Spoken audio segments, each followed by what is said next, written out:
Hello students, कैसे हैं आप लोग। स्वागत है आपका एक बार फिर से एमजीसीआई के ऑनलाइन प्लेटफॉर्म पर, जहां पर आज हम डिस्कस करने वाले हैं एफएलटी नंबर 8, जहां पर आपसे कंप्लीट सिलेबस पूछा जाएगा। आइए शुरू करते हैं पेपर। पहला क्वेश्चन देखते हैं क्या दिया गया है। Match the list 1 with list 2। यहां पर कुछ डेफिनेशंस दी गई हैं, यहां पर हमारे कुछ वॉल्यूम दिए गए हैं। जैसे पहले में दिया गया है कि 5200 से लेकर 5800 ये होता है हमारा टोटल लंग कैपेसिटी, यानी ये हो गया हमारा फर्स्ट। 4000 से 4600 ये हो गया हमारा क्या, वाइटल कैपेसिटी, यानी ये हो गया हमारा सेकंड। 2500 से 3000 ml ये होता है हमारा इंस्पायरेटरी रिजर्व वॉल्यूम, ये हो गया हमारा थर्ड। और 1100 से 1200 ये होता है हमारा रेजिडुअल वॉल्यूम, यानी कि ये हो गया हमारा फोर्थ। तो करेक्ट सीक्वेंस में क्या देखने को मिल रहा है, 4 3 2 1, जो हमें देखने को मिल रहा है किस में, फर्स्ट में। तो करेक्ट आंसर हमारा क्या है इसमें, ए है। नेक्स्ट क्वेश्चन में देखते हैं। नेक्स्ट में दिया गया कंसीडर दी फॉलोइंग स्टेटमेंट। यहां पर कुछ स्टेटमेंट दिए गए हैं कि निम्नलिखित कथनों पर विचार कीजिए। उसके बाद select the option contain A correct statement. हमारे काम की चीज ये है कि सही कथन वाले, ये रहा काम की चीज, विकल्प का चयन करें। पहले में दिया गया है the descending limb of loop of Henle is impermeable to electrolytes. हाँ जी, ये बात सही है। While ascending limb is permeable to electrolyte, ये बात एकदम सही है। दूसरे में दिया गया है कि in the descending limb of loop of Henle filtrate gets diluted. आप जानते हैं कि जो हमारा डिसेंडिंग लिम्ब होता है वो नीचे की तरफ आता है, और जब उसमें से फिल्ट्रेट होकर गुजरता है तब वो डाइल्यूट नहीं, एक्चुअली में वो कंसंट्रेट होता जाता है। तो यहां पर डाइल्यूटेड नहीं आएगा, यहां पर कंसंट्रेट आएगा, यानी कि ये स्टेटमेंट हमारा कैसा है, गलत है। दूसरे में दिया गया है हेनले लूप की अवरोही भुजा में निश्चंद तनु, तनु नहीं है, यहां पर सही शब्द है क्या, सांद्र, है ना, होता जाता है। तीसरे में कहा गया है डीसीटी सीक्रेट्स हाइड्रोजन आइन, पोटेशियम आइन and ammonia into the filtrate during urine formation. ये बात सही है कि अगर आप देखें कि जो असेंडिंग लिम्ब है यही आगे जाके किस में बदल जाती है, डीसीटी में। और डीसीटी पर इन तीनों चीजों का क्या होता है, सीक्रेशन होता है। कि मूत्र निर्माण के दौरान डीसीडी निस्संद में से हाइड्रोजन आयन, पोटेशियम आयन और अमोनिया का क्या करता है, श्रावण करता है, यानी ये बात भी हमारी कैसी है, सही है। फोर्थ में दिया गया है ion likes bicarbonate ion, sodium ion and water are reabsorbed by DCT, ये बात भी सही है। अब इन्होंने पूछा क्या था हमारा, करेक्ट स्टेटमेंट। तो करेक्ट क्या मिला, 1 3 4, जो हमें देखने को मिल रहा है किसमें, सी में। तो हमारा करेक्ट आंसर क्या है इसमें, सी है। नेक्स्ट क्वेश्चन पे चलते हैं। नेक्स्ट में कहा गया है which one of the following statement is the correct match, ये काम की चीज है, with reference to endocrine gland and their hormone. कि निम्नलिखित में से कौन सा मिलान अंतःस्रावी ग्रंथि और इसके हार्मोन के संदर्भ में सही है। पहला दिया गया है एफएसएच, क्या ये पिट्यूटरी ग्लैंड से सीक्रेट होता है, हाँ जी होता है। एसीटीएच, क्या ये पिट्यूटरी से निकलता है, हाँ जी बिल्कुल निकलता है। टीएसएच, क्या ये पिट्यूटरी से निकलता है, हाँ जी बिल्कुल निकलता है। तो करेक्ट आंसर हमारा क्या, D, all of these. Next question में देखते हैं। नेक्स्ट में लिखा है which one of the following is the correct match. हमारे काम की चीज ये है फॉर फ्रॉग, कि निम्नलिखित में से कौन सा मिलान मेढक के लिए कैसा है, सही है, हमें इसके लिए ढूंढना है। पहला, क्या इनकी यूसोफेगस में माइक्रोबलाई पाई जाती है, जी नहीं, माइक्रोबलाई मिलती है इंटेस्टाइन में, यानी कि ये बात कैसी हो जाती है, गलत हो जाती है। दूसरे में लिखा है bile secreted and synthesized by gall bladder. देखिए, गॉल ब्लैडर द्वारा सीक्रेट तो होता है लेकिन सिंथेसाइज नहीं होता, क्योंकि सिंथेसाइज कहां होता है, लीवर में होता है।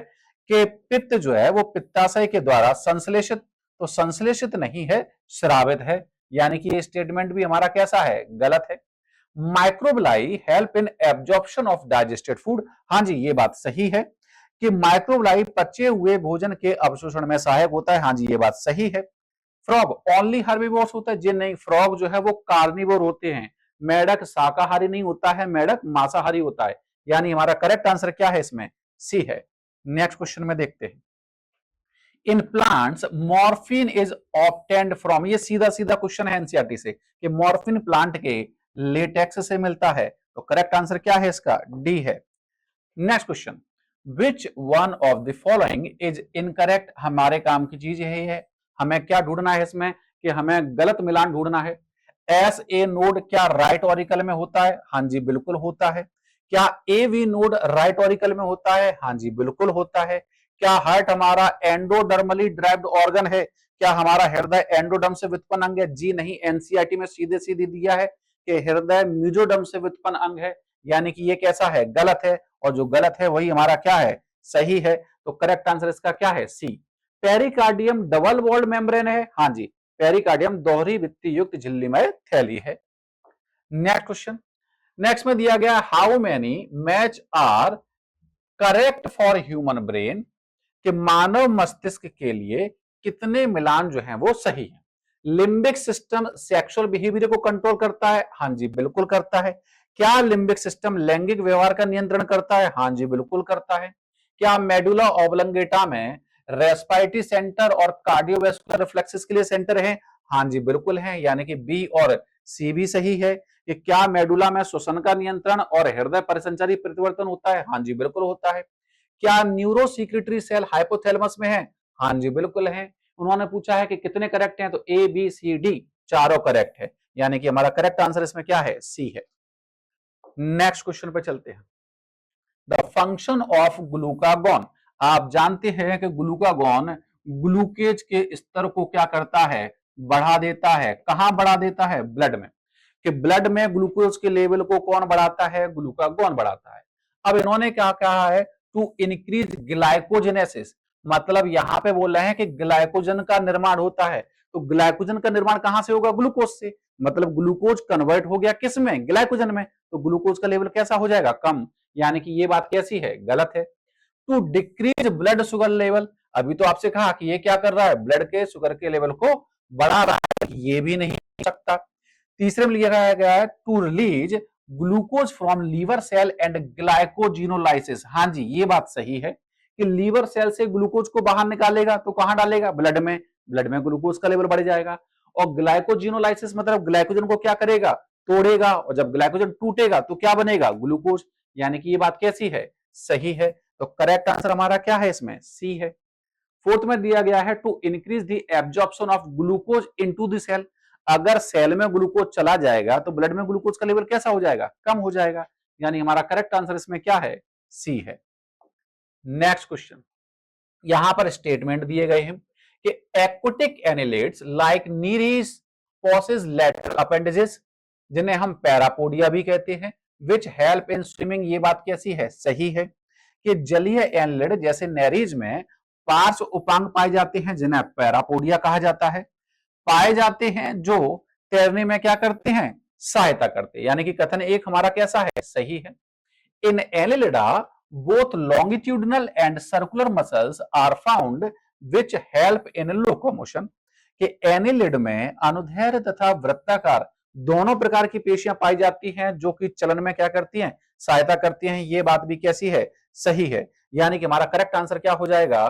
कि both statement 1 and 2 are correct, कि कथन एक और कथन दो दोनों ही कैसे हैं? सत्य हैं। नेक्स्ट क्वेश्चन देखते हैं। The given diagram found in, आप जानते हैं ये कौन सी सेल हैं?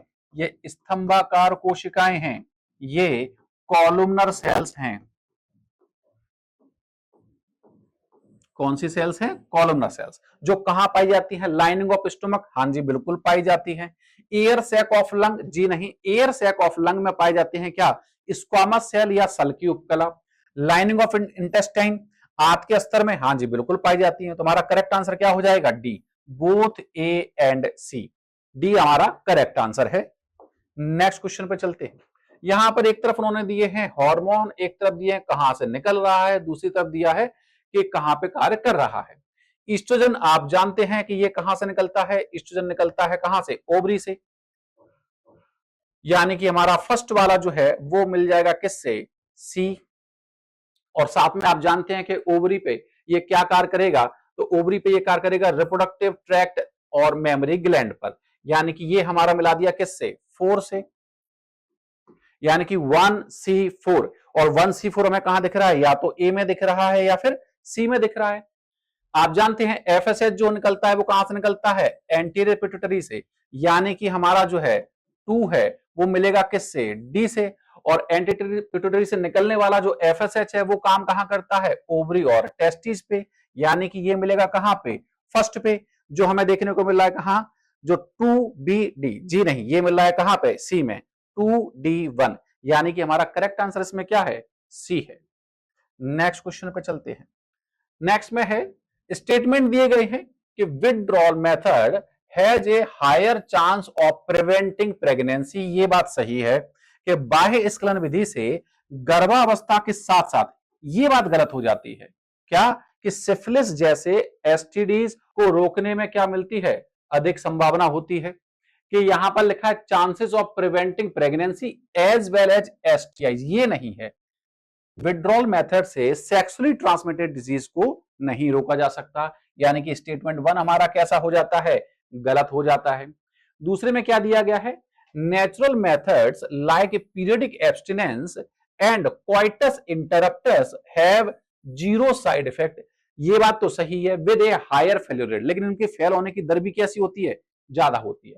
मतलब हमारा स्टेटमेंट 1 कैसा है, इनकरेक्ट है, और स्टेटमेंट 2 कैसा है, ट्रू है, यानी कि हमारा करेक्ट आंसर इसमें क्या है, बी है। कि कथन 1 गलत है लेकिन कथन 2 कैसा है, सही है। नेक्स्ट क्वेश्चन पे चलते हैं। In vaccination which of the following is introduce, कि टीकाकरण में निम्नलिखित में से क्या शरीर में डाला जाता है, एंटीजेनिक प्रोटीन ऑफ पैथोजेंस, रोगजनक की प्रतिजनी प्रोटीन, हाँ जी बिल्कुल इंट्रोड्यूस करवाते हैं। इनएक्टिवेटेड पैथोजन, निष्क्रिय रोगजनक, हाँ जी ये भी इंट्रोड्यूस करवाते हैं। वीकेंड पैथोजेंस, कमजोर रोगजनक, हाँ जी इन्हें भी इंट्रोड्यूस करवाते हैं। तो करेक्ट आंसर हमारा क्या है, D, all of these. Next question. Next में यहां पर कुछ साइंटिस्ट दिए गए हैं और यहां पर उनके काम से रिलेटेड कुछ दिया गया है। ऐसे ऑन पॉपुलेशन, आप जानते हैं ऐसे ऑन पॉपुलेशन किसने लिखा है, माल्थस ने लिखा है। बिस्टन बैचुलेरिया का संबंध किससे है, इंडस्ट्रियल मिलेनिज्म से, यानी कि ये हो गया हमारा क्या, second. P square plus 2PQ plus Q square is equal to 1, ये दिया है किसने, हार्डी बीन वर्ग ने, यानी ये हो गया हमारा थर्ड। और को प्रपोजर ऑफ नेचुरल सिलेक्शन वो है वेलेस, क्योंकि नेचुरल सिलेक्शन का जो ओरिजिनल आइडिया है वो वेलेस का ही था, यानी कि ये हो गया हमारा क्या, 4। तो करेक्ट सीक्वेंस क्या मिला, 4 1 3 2, जो हमें देखने को मिल रहा है किसमें, डी में। तो करेक्ट आंसर हमारा क्या है, डी है। Next question. Plasma contains which of the following minerals, कि प्लाज्मा में कौन से खनिज पाए जाते हैं, सोडियम, कैल्शियम, मैग्नीशियम, क्लोराइड, सारे के सारे ही पाए जाते हैं। तो करेक्ट आंसर इसमें क्या है, डी है। Next question. Joint between carpal and metacarpal of thumb, ये काम की चीज है कि अंगूठे की कार्पल व मेटाकार्पल के मध्य कौन सी संधि पाई जाती है, तो उनमें सैडल संधि पाई जाती है। एनसीईआरटी ने एग्जाम्पल में इसका दिया हुआ है। तो करेक्ट आंसर इसका क्या है, ए है। Next question. यहां पे एक डायग्राम दिया गया है, आप जानते हैं ये एक उपास्थल मछली है, ये एक कार्टिलेजिनस फिश है। कि विच स्ट्रक्चर इज एब्सेंट, हमारे काम की चीज ये है, female individuals of above given animal, के उपरोक्त दिए गए प्राणी की मादा में ये काम की चीज है, कौन सी संरचना अनुपस्थित होती है। पहला आंसर है क्या, क्लेस्पर। आप जानते हैं क्लेस्पर एक कॉपुलेटरी ऑर्गन है जो किसमें पाया जाता है, मेल में, ये फीमेल में नहीं मिलेगा। मतलब हमारा करेक्ट आंसर क्या है, ए है। नोटोकॉर्ड दोनों में मिलेगी, मेल और फीमेल में। प्लेकॉइड स्केल्स दोनों में मिलेंगे और क्लोएका भी दोनों में मिलेगी। करेक्ट आंसर इसका क्या है, ए है, clasper. Next question. How many primary spermatocytes are needed to produce 200 spermatozoa. देखिए आप जानते हैं कि ये हमारे पास क्या है, एक प्राइमरी स्पर्मेटोसाइट है, और जब इसमें डिवीजन होता है तब 1 से 2 बनते हैं क्या, सेकेंडरी स्पर्मेटोसाइट, और जब इनमें डिवीजन होता है तब बनते हैं कितने, 4 स्पर्मेटेड। यही बाद में बदल जाते हैं किसमें, स्पर्म में। मतलब 1 से कितने बन रहे हैं, 4, और हमें बनाने कितने हैं, 200। मतलब ये हुआ कि 200 बनाने के लिए हमारे पास कितना होना चाहिए, कम से कम 50, क्योंकि 50 में ही जब आप 4 का गुणा करेंगे तब कितना आएगा, 200। करेक्ट आंसर इसका क्या है, 50। बहुत ही सरल सवाल था ये। Next question. नेक्स्ट में दिया गया है, which one of the following scientist name is correctly matched, हमारे काम की चीज ये है, with the theory put fourth by him, कि निम्न में से किस वैज्ञानिक का नाम उसके द्वारा प्रतिपादित सिद्धांत से सही मेल खाता है। पहला दिया गया है Weismann, theory of continuity of germplasm, हाँ जी बिल्कुल इन्होंने यही सिद्धांत दिया गया है। Pasteur, inheritance of acquired character, कि क्या पाश्चर ने उपार्जित लक्षणों की वंशागति दी, जी नहीं, लैमार्क ने दी है। डी वेरिज ने नेचुरल सिलेक्शन दिया है, जी नहीं। नेचुरल सिलेक्शन जो है वो दिया है किसने, डार्विन ने। मेंडल ने थ्योरी ऑफ पेंजेनेसिस दी है, जी नहीं। पेंजेनेसिस थ्योरी भी किसने दी है, डार्विन ने। तो करेक्ट आंसर हमारा क्या है, ए है। नेक्स्ट क्वेश्चन में देखते हैं। नेक्स्ट में उन्होंने कहा है which one of the following help in generation of pressure gradient. आप जानते हैं कि वहां पर कुछ मसल्स के सेट होते हैं जो वहां पर प्रेशर ग्रेडियंट को क्रिएट करते हैं। लंग्स, जी नहीं, इसमें तो कॉन्ट्रैक्शन रिलैक्सेशन का कोई कैरेक्टर होता ही नहीं है। रिब्स बोनी स्ट्रक्चर है। डायफ्राम, हाँ जी डायफ्राम होता है। एक्सटर्नल इंटरकोस्टल मसल और इंटरनल, हाँ जी इनका भी योगदान है। तो करेक्ट आंसर क्या है, 3, 4, 5 जो हमें देखने को मिल रहा है किसमें, बी में। तो करेक्ट आंसर हमारा क्या है, बी है। नेक्स्ट क्वेश्चन, नेक्स्ट में दिया गया है bicuspid valve are found between. ये तो सबसे सरलतम सवाल हो गया भाई। इसमें दिया गया बाइकस्पिड कहां मिलता है, तो बाइकस्पिड मिलता है कहां, लेफ्ट एट्रिया और लेफ्ट वेंट्रिकल के बीच में। The left atrium and the left ventricle. तो करेक्ट आंसर हमारा क्या है, बी है। नेक्स्ट क्वेश्चन, नेक्स्ट में दिया गया है consider the following statement each with 1 और 2 ब्लैंक। हमें फिलेंदा ब्लैंक्स भरने हैं भाई कि निम्नलिखित कथनों पर विचार करें जिनमें एक या दो क्या है, रिक्त स्थान है। The Malpighian corpuscles PCT and DCT of the nephron are situated. आप जानते हैं ये कॉर्टेक्स में सिचुएटेड होते हैं। The loop of Henle dips into, ये कहां होता है, ये होता है मेडुला में, है ना। मतलब हमारा सीक्वेंस क्या आएगा, पीसीटी, कॉर्टेक्स और मेडुला। जो हमें देखने को मिल रहा है पीसीटी, कॉर्टिकल रीजन और मेडुला। मतलब हमारा आंसर ही क्या है, ए है। नेक्स्ट क्वेश्चन, नेक्स्ट में क्या दिया गया है, which of the following bones are included in axial. क्या क्या एक्सियल में शामिल है, कि निम्नलिखित में से कौन सी अस्थियां अक्षीय कंकाल में सम्मिलित हैं। मैक्सिला, हाँ जी बिल्कुल है। कॉसिक्स, ये भी है। स्टर्नम, ये भी है। फॉल्स रिब्स, ये भी है। नेजल बोन, ये भी है। यानी कि सारी की सारी है, A B C D E. तो करेक्ट आंसर हमारा क्या है, डी है। Next question, mark incorrect statement. हमारे काम की चीज ये रही कि गलत कथन को चुनिए। पहले में दिया गया है thalamus belongs to the forebrain. क्या थैलेमस फोरब्रेन का भाग है, हाँ जी थैलेमस फोरब्रेन या अग्र मस्तिष्क का भाग है। दूसरे में कहा गया है pons is the component of brain stem. हाँ जी ये बात भी सही है कि मिड ब्रेन, पोन्स और मेडुला तीनों ही मस्तिष्क स्तंभ के भाग हैं। यानी कि ये हमारा कैसा है, करेक्ट है। ये भी कैसा है, करेक्ट है।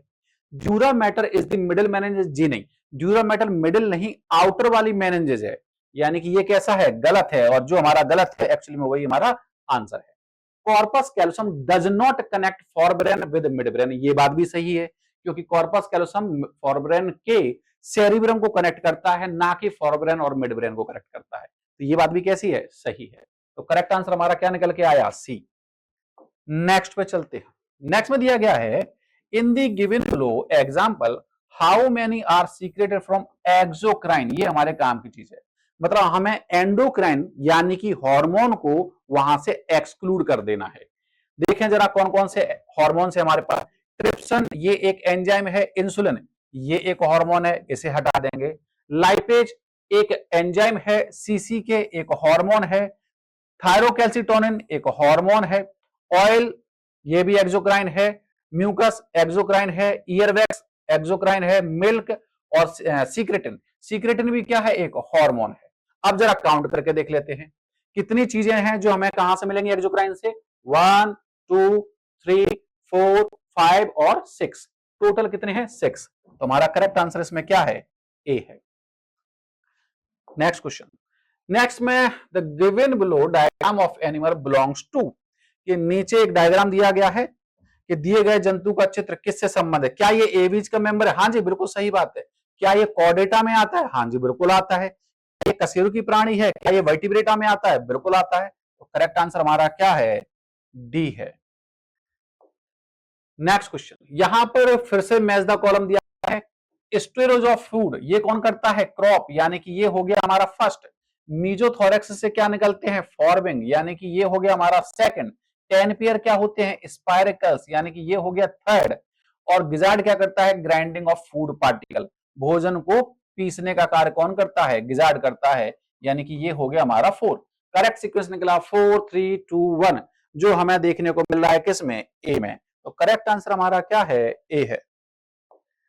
Next question, how many matching are correct for human female, कि मानव मादा के लिए कितने मिलान सही हैं, हमें ढूंढना है सही। मीनार्क अराउंड 50 ईयर्स, कि क्या मीनार्क जो है वो 50 साल पे होता है? जी नहीं, लगभग 50 साल पे वो मीनार्क नहीं होता है, वो मेनोपॉज होता है। यानी क्या है? गलत है। हमारा ए वाला स्टेटमेंट कैसा हो गया? गलत हो गया। One menstrual cycle about 28 to 29 days, हाँ ये बात सही है कि एक आर्द्र चक्र लगभग 28 या 29 दिन का होता है। फेलिपियन ट्यूब की लंबाई क्या 10 से 12 सेंटीमीटर होती है? हाँ जी, एनसीईआरटी ने कहा है होती है। तो ये दोनों कैसे हो गए? करेक्ट हो गए। LH and FSH attend peak level, कि एलएच और एफएसएच अपने उच्चतम स्तर पर होते हैं कब? About 14 day of menstrual cycle, आर्द्र चक्र के लगभग 14वें दिन। हाँ जी बिल्कुल होते हैं। तो हमारे क्या क्या सही नहीं है? बी, सी और डी तीन सही है, मतलब हमारा करेक्ट आंसर क्या है? बी है। नेक्स्ट क्वेश्चन पे चलते हैं। नेक्स्ट में क्या दिया गया है? What is the popular name of IVF? NCERT ने सीधे सीधे बोला है टेस्ट ट्यूब बेबी के नाम से जाना जाता है इन्हें। नेक्स्ट क्वेश्चन, केमिकल स्ट्रक्चर, आप जानते हैं केमिकल स्ट्रक्चर किसकी है? मॉर्फिन की है। किसकी है ये? मॉर्फिन की। It is chemical structure of cocaine, जी नहीं, ए वाला स्टेटमेंट हमारा कैसा हो गया? गलत हो गया। It is very effective sedative and pain killer, कि यह एक बहुत ही प्रभावी शामक और पीड़ाहर है। हाँ जी, ये बात कैसी है? सही है। It is very useful in patients who have undergone surgery, कि जिन रोगियों की शल्यक्रिया हुई है उनके लिए बहुत उपयोगी है। हाँ जी, ये है, बिल्कुल है। It has potent stimulating action, ये इसके लिए कहा गया है। It is commonly called as coke at crack, ये भी इसके लिए कहा गया है। मतलब हमारे कौन सही है? बी और सी सही है। तो करेक्ट आंसर हमारा क्या है? डी है। नेक्स्ट क्वेश्चन, नेक्स्ट में दिया गया है यहां पर fill in the blanks type में है, हमें सीक्वेंस फॉलो करना है। तो वेरी सिंपल है, कुछ है ही नहीं इसमें। ड्रायोपिथेकस के बाद कौन आता है? ड्रायोपिथेकस के बाद रामापिथेकस आता है। रामापिथेकस के बाद कौन आया? ऑस्ट्रेलोपिथेकस। ऑस्ट्रेलोपिथेकस के बाद कौन आया? होमो हैबिलिस आया। Homo habilis. और होमो हैबिलिस के बाद कौन आया? होमो इरेक्टस। होमो इरेक्टस के बाद कौन आया? निएंडरथल। उसके बाद क्रोमैग्नन, और क्रोमैग्नन के बाद मॉडर्न मैन, जिसे हम किस नाम से जानते हैं? होमो सेपियंस के नाम से जानते हैं। तो करेक्ट सीक्वेंस क्या मिला? रामापिथेकस, यानी कि हमारा आंसर या तो ए हो सकता है या बी हो सकता है या डी। दूसरे में क्या कहा गया? होमो हैबिलिस, यानी कि हमारा आंसर करेक्ट क्या है? हमारा करेक्ट आंसर है इसमें बी। नेक्स्ट क्वेश्चन, नेक्स्ट में दिया गया है which one of the following are the correct, हमारे काम की चीज ये है कि निम्नलिखित में से कौन सा मिलान कैसा है? सही है। क्या सीएडी, सीएडी का पूरा नाम है कोरोनरी आर्टरी डिजीज, इसे एथेरोस्क्लेरोसिस के नाम से जानते हैं? हाँ जी बिल्कुल जानते हैं, यानी कि ये कैसा है? सही है। क्या एंजाइना में एक्यूट चेस्ट पेन होता है? क्या एंजाइना में सीने में तीव्र दर्द होता है? हाँ जी बिल्कुल होता है। क्या हाई ब्लड प्रेशर से अफेक्ट वाइटल ऑर्गन, महत्वपूर्ण अंगों को प्रभावित करता है ये? हाँ जी बिल्कुल करता है। तो करेक्ट आंसर हमारा क्या है? डी है, all of these. Next question, यहां पर कुछ लेवलिंग दी गई है। अगर हम इसको गौर से देखें तो जो हमें बी दिख रहा है वो क्या है? ये हमारे पास कहीं ना कहीं क्या है? किडनी है, वृक्क है। किडनी के ऊपर जो रखा हुआ है वो क्या है? वो है हमारी एडरीनल ग्लैंड। और जो सी है हमारा वो क्या है? कॉर्टेक्स है। और जो अंदर वाला पोर्शन दिख रहा है वो हमारा क्या है? मेड्यूला है। तो हमारा सीक्वेंस क्या मिल गया कि हमारे पास ए में एड्रिनल है, एड्रिनल ग्लैंड, जेजीए, जी नहीं, adrenal gland, adrenal gland. B में हमारे पास किडनी है, मतलब आंसर हमारा ए और सी और डी में है। सी में हमारा कॉर्टेक्स है, तो हमारा कॉर्टेक्स वाला आंसर ये है, यानी कि हमारा करेक्ट आंसर इसमें क्या है? ए है। नेक्स्ट क्वेश्चन पे चलते हैं। नेक्स्ट में दिया गया है how many following statement are not correct, हमारे काम की चीज ये है कि निम्नलिखित में से कितने कथन सत्य नहीं है? पहला, in embryo transfer technique embryo are always transferred into the uterus, ये बात गलत है। ऑलवेज नहीं लगाना चाहिए था। यूट्रस में ट्रांसफर करते हैं, हाँ जी करते हैं, लेकिन अगर आप जिफ्ट में देखें जायगोट इंट्रा फेलोपियन ट्रांसफर, वहां पे कहां ट्रांसफर किया गया? फेलोपियन ट्यूब में। यानी कि ऑलवेज की वजह से ये कैसा हो जाता है? गलत हो जाता है, यानी कि ये करेक्ट नहीं है। बी में कहा गया है only contraceptive pills are used as emergency. NCERT ने ऐसा लिखा है कि कॉन्ट्रासेप्टिव पिल्स और आईयूडी का इस्तेमाल जो है वो इमरजेंसी कॉन्ट्रासेप्शन में इस्तेमाल कर सकते हैं, तो ओनली नहीं लगाना था, यानी कि ये बात भी कैसी हो जाती है, गलत। Contraceptive are the regular requirement, NCERT ने कहा है कि इनकी रेगुलर रिक्वायरमेंट की जरूरत नहीं पड़ती है, यानी कि ये भी बात कैसी हो जाती है, गलत हो जाती है। Sterilization method are highly effective and their reversibility is very high, ये नहीं, यहां पे एनसीईआरटी लिखा है वेरी लो, वेरी पुअर, यानी कि ये बात भी कैसी है, गलत है। तो हमारे कितने स्टेटमेंट सही नहीं है, हमारे चारों के चारों स्टेटमेंट ही सही नहीं है, तो करेक्ट आंसर इसमें क्या हो जाएगा, हमारा सी हो जाएगा। नेक्स्ट क्वेश्चन पे चलते हैं। The original variety of beak, ये सीधा सीधा क्वेश्चन है एनसीईआरटी से, वो कैसी थी, वो सीड ईटिंग थी। करेक्ट आंसर क्या है, बीज बख्शी। Next question, select the correct match for skeletal system. क्या एक्सियल में 126 होती है, जी नहीं, एक्सियल में होती है 80, 126 मिलती है किसमें, अपेंडिकुलर में। क्या स्कल में 22 बॉन्स है, हाँ जी, एनसीईआरटी ने ऐसा कहा है कि हमारे करोटी में 22 अस्थियां होती हैं, बिल्कुल होती हैं। वर्टिब्रल कॉलम में 24 बॉन्स होती हैं, जी नहीं। वर्टिब्रल कॉलम में 24 नहीं, 26 होती हैं। क्या रिप्स में 20 बॉन्स होती हैं, जी नहीं, रिप्स में 24 बॉन्स होती हैं। क्यों, क्योंकि वहां पर लिखा है 12 पेयर, पेयर लिखा है, यानी कि 12 इंटू 2 24 हो जाएगा। हमारा करेक्ट आंसर इसमें क्या है, बी है। नेक्स्ट क्वेश्चन, नेक्स्ट में दिया गया है डायग्राम, आप जानते हैं जो इधर से लेकर आ रही है वो कौन है, एओर्टा है, तो हमारा क्या हो गया, डोर्सल एओर्टा। सी हमारा एओर्टा की ब्रांचिंग है, तो ये हो जाएगी हमारी क्या, रीनल आर्टरी। ई हमारा क्या है, यूरिनरी ब्लैडर।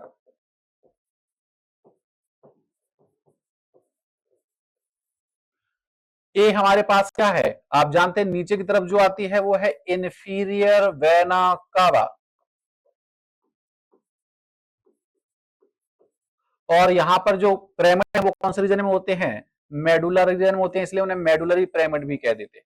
अब इसी को मैं फुल कर देना, क्या ए में सुपीरियर वेना कावा है, जी नहीं, ए में सुपीरियर वेना कावा है, जी नहीं, मतलब हमारा आंसर या तो सी होगा या फिर क्या होगा, डी होगा। क्या बी वाला पोर्शन कॉटेक्स है, मेडुला है, जी नहीं, वो मेडुला है, तो हमारा करेक्ट आंसर इसमें क्या है, सी है। नेक्स्ट क्वेश्चन पे चलते हैं। नेक्स्ट में क्या दिया गया, ये डायग्राम दिया गया, आप जानते हैं डायग्राम किसका है, हाइड्रा का, और हाइड्रा किसका मेंबर है, सीलेंट्रेटा का। और एनसीईआरटी ने कहा है कि सिलेंट्रेटा में क्या पूछा गया, the neural organization in giving animal comprises of, दिए गए जानवर में तंत्र का संगठन क्या है, तंत्र का संगठन उन्होंने सिर्फ न्यूरॉन्स का बना होता है, जो कैसे होते हैं, ए पोलर न्यूरॉन होते हैं। तो करेक्ट आंसर क्या है, नेटवर्क ऑफ न्यूरॉन, हमारा आंसर है इसमें ए। नेक्स्ट क्वेश्चन, नेक्स्ट में दिया गया है चूज दी इनकरेक्ट स्टेटमेंट, हमारे काम की चीज ये है, हमें चुनना है क्या, असत्य कथन। पहले में दिया गया है ciliated epithelium is found in the inner surface of bronchioles, ये बात कैसी है, सही है, क्योंकि सीलिया की वजह से ही वहां पर म्यूकस और फॉरेन पार्टिकल कहां जाते हैं, बाहर। Blood is specialized connective tissue, ये बात कैसी है, सही है, और हमें चुनना क्या था, incorrect. Squamous epithelium is found in all tubular part of nephron, ये बात गलत है कि स्क्वामस एपिथेलियम में देखें तो बोमेन कैप्सूल में तो है, लेकिन पीसीटी में लिखा है कि यहाँ पर ब्रश बॉर्डर्ड क्यूबॉइडल एपिथेलियम पाई जाती है, तो पूरे ट्यूबुलर पार्ट में स्क्वामस नहीं है, यानी ये कैसा है, गलत है। Mast cell are the part of epithelial tissue, ये बात भी गलत है, क्योंकि आप जानते हैं कि मास्ट कोशिका उपकला ऊतक का नहीं, संयोजी ऊतक का भाग है, मतलब हमें चुनना क्या था इसमें, गलत। हमारा गलत क्या है, सी और डी, जो हमें देखने को मिल रहा है किसमें, सी में, तो हमारा करेक्ट आंसर इसमें क्या है, सी है। नेक्स्ट क्वेश्चन, नेक्स्ट में दिया गया है which of the following is advise for male partner, ये काम की चीज है कि मेल में ढूंढना है, एज ए टर्मिनल मेथड, ये भी काम की चीज है, हमें टर्मिनल मेथड के तौर पे ढूंढना है, कि नर साथी के, ये काम की चीज है, स्थायी गर्भनिरोध के लिए निम्नलिखित में से कौन सी विधि की सलाह दी जाती है, तो वो है वैसेक्टोमी, तो करेक्ट आंसर हमारा क्या है, बी है। नेक्स्ट क्वेश्चन, नेक्स्ट में दिया गया ग्राफ, ये ग्राफ क्या दर्शाता है, कि select the correct option for the given diagram, ये क्या है, ये है ऑक्सीजन डिसोसिएशन कर्व। एनसीईआरटी में देखो तो जहां पर ये लिखा है उसी के नीचे उसका नाम भी लिखा है, ऑक्सीजन डिसोसिएशन कर्व, तो करेक्ट आंसर हमारा क्या है, बी है। नेक्स्ट क्वेश्चन, नेक्स्ट में दिया गया है सिलेक्ट द इनकरेक्ट स्टेटमेंट। हमारे काम की चीज ये है, out of the following with regard to forebrain. Forebrain के लिए ढूंढना है मैं कि another name of cerebral cortex is grey matter due to its greys appearance. ये बात कैसी है, सही है कि प्रमस्तिष्क वलकुट का दूसरा नाम धूसर द्रव है। क्यों, क्योंकि इसका रंग कैसा होता है, धूसर होता है। तो ये बात कैसी है, सही है। दूसरे में कहा गया है the cerebral cortex contains motor sensor and large region that are neither motor और नॉर सेंसरी। इसे उन्होंने नाम दिया है एसोसिएशन एरिया। एनसीईआरटी ने ऐसा नाम दिया है कि प्रमस्तिष्क वलकुट में चालक, संवेदी और बड़े क्षेत्र होते हैं जो कार्य में ना तो चालक होते हैं और ना ही संवेदी। ये बात भी कैसी है, सही है। तीसरे में कहा गया है the association area are responsible for simple bodily function. नहीं, ऐसा बिल्कुल भी नहीं है, यानी कि ये कैसा हो जाता है, हमारा इनकरेक्ट हो जाता है। The cerebrum wraps around thalamus, कि प्रमस्तिष्क थैलेमस के चारों लिपटा होता है। हाँ जी, बिल्कुल लिपटा होता है। एनसीईआरटी ने ऐसा लिख के दिया है, यानी ये बात भी कैसी है, सही। हमें ढूंढना क्या था, इनकरेक्ट। तो इनकरेक्ट क्या दिख रहा है, थर्ड, तो केवल थर्ड, यानी करेक्ट आंसर हमारा क्या है, इसमें सी है। Next question, the given below diagram is related with, कि दिए गए चित्र का संबंध किससे है। देखिए, अगर आप इसको जर्म लेयर के बेस पे देखें तो आप पाएंगे कि 1 2 3 तीन जर्म लेयर दिख रही हैं। और तीन जर्म लेयर किस में मिलती है, तो प्लेटी हेलमिंथेस से लेकर कॉर्डेटा तक कहां है, तीन जर्म लेयर है। टैप बॉम्ब ट्रिप्लोब्लास्टिक है, राउंड बॉम्ब ट्रिप्लोब्लास्टिक है, अर्थ बॉम्ब ट्रिप्लोब्लास्टिक है। तो इस हिसाब से तीन ऑप्शन करेक्ट हो जाएंगे। लेकिन अगर हम इसको इस नजरिए से भी देखें, जहां दिया गया है on the basis of coelom, तो सीलोम के बेस पे ये क्या है, यहां पर सीलोम नहीं है, मतलब ये क्या है, ए सीलोमेट है। कैसा है ये, ए सीलोमेट। और आप जानते हैं कि ए सीलोमेट कहां तक मिलते हैं, तो ए सीलोमेट प्लेटी हेलमिंथेस तक मिलते हैं। मतलब हमारे पास यहां पर प्लेटी हेलमिंथेस का मेंबर या तो ये है टैप बॉम्ब, क्योंकि ये प्लेटी हेलमिंथेस में है, या फिर ये है प्लूरोब्रैंकिया, क्योंकि ये टीनोफोरा में है। लेकिन टीनोफोरा चूंकि डिप्लोब्लास्टिक है, लेकिन यहां पर तो तीनों लेयर है, मतलब ये प्लूरोब्रैंकिया नहीं हो सकता। ये क्या होगा, ये टैप बॉम्ब होगा। तो करेक्ट आंसर इसका क्या है, ए है। नेक्स्ट क्वेश्चन, यहां पर हार्मोन दिए हैं, यहां पर कहां से निकल रहा है या क्या काम वो कर रहा है, इस बेस पे रिलीज बाय हाइपोथैलेमस। हाइपोथैलेमस से क्या रिलीज होता है, जीएनआरएच। ये हो गया हमारा क्या, first. Stimulate leading cell, leading cell पे काम कौन करता है, लीडिंग सेल पे काम करता है एलएच, और एलएच का ही दूसरा नाम होता है ICSH, interstitial cell stimulating hormone. Stimulate साइटोली सेल, कौन है जो साइटोली सेल को स्टिमुलेट करता है, तो वो कौन है, हमारा एफएसएच। और रिलीज्ड बाय साइटोली सेल, तो साइटोली सेल क्या रिलीज करती है, एबीपी, एंडोजन बाइंडिंग प्रोटीन। ये हो गया हमारा क्या, 4। तो करेक्ट सीक्वेंस क्या मिला, 2 3 4 1, जो हमें देखने को मिल रहा है किसमें, ए में। तो करेक्ट आंसर हमारा क्या है, ए है। ये है हमारा आज का last question, what is the similarity between chlamydiasis and trichomoniasis. आप जानते हैं ये दोनों ही बैक्टीरियल और प्रोटोजन डिजीज हैं। बोथ आर क्यूरेबल, हाँ जी बिल्कुल है, एनसीईआरटी ने इनके बारे में कहा है ये क्यूरेबल है। नॉन क्यूरेबल कौन सी है, तो वहां पर उन्होंने हर्पीज, एड्स और हेपेटाइटिस के बारे में जिक्र करा है। क्या ये बात सही है, हाँ जी ये बात कैसी है, सही है। बोथ आर आरटीआई, आरटीआई का मतलब होता है रिप्रोडक्टिव ट्रैक्ट इंफेक्शन, तो हाँ जी बिल्कुल ये आरटीआई है। बोथ आर एसटीआई, एसटीआई को कहा जाता है सेक्सुअली ट्रांसमिटेड इन्फेक्शन, तो क्या ये एसटीआई है, हाँ जी बिल्कुल दोनों ही है। बोथ आर नॉन क्यूरेबल, ये बात गलत है क्योंकि ये क्यूरेबल डिजीज है, यानी कि हमारा करेक्ट क्या है इसमें, ए बी और सी, जो हमें देखने को मिल रहा है किसमें, ए में। तो हमारा करेक्ट आंसर इसमें क्या है, ए है। ये था हमारा आज का डिस्कशन। नेक्स्ट टेस्ट पेपर के लिए आपको शुभकामनाएं। Thank you very much, thanks a lot.